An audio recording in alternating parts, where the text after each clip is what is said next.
Dok, asam urat yang tinggi apakah perlu diobati? Nah, saya jelaskan sedikit ya. Apa itu asam urat? Asam urat merupakan hasil pemecahan dari purin di dalam tubuh kita atau hasil metabolisme purin.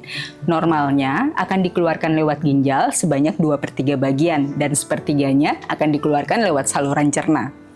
Kenapa asam urat bisa menumpuk di dalam tubuh kita? Hal itu terjadi melalui 4 mekanisme. Yang pertama adalah akibat overproduksi atau pemasukannya yang berlebih. Misalnya, pada mereka yang gemar makan makanan yang mengandung purin.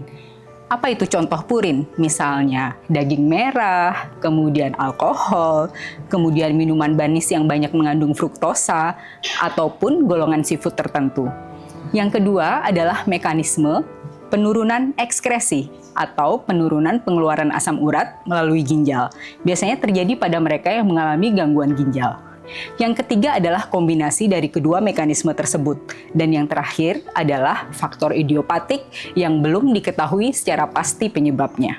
Nah, kapan asam urat ini akan menjadi masalah?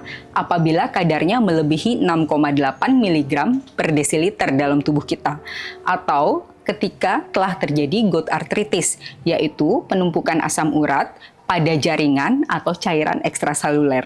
Yang ketiga, apabila telah terjadi tofus, yaitu penumpukan kristal asam urat pada jaringan, area sekitar daun telinga, ataupun pada area-area tertentu seperti kulit atau daerah subkutan.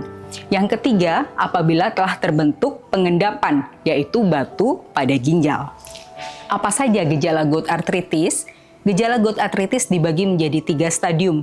Yang pertama adalah stadium akut, di mana gejalanya berupa pembengkakan, kemerahan, nyeri pada sendi, dan perabaan hangat ketika dipegang. Yang kedua adalah fase interkritik.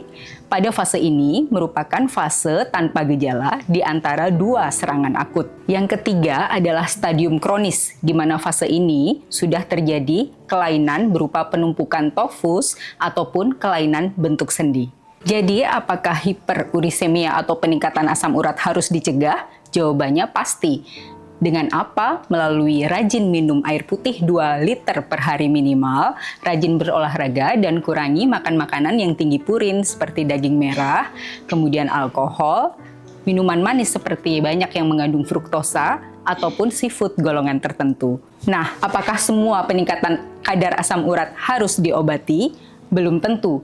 Anda perlu berkonsultasi dengan dokter penyakit dalam andalan Anda apabila kadar asam urat melebihi 9 mg per desiliter disertai gejala ataupun dengan pemberat tertentu, misalnya gangguan fungsi ginjal. Saya Dr. Devi, spesialis penyakit dalam.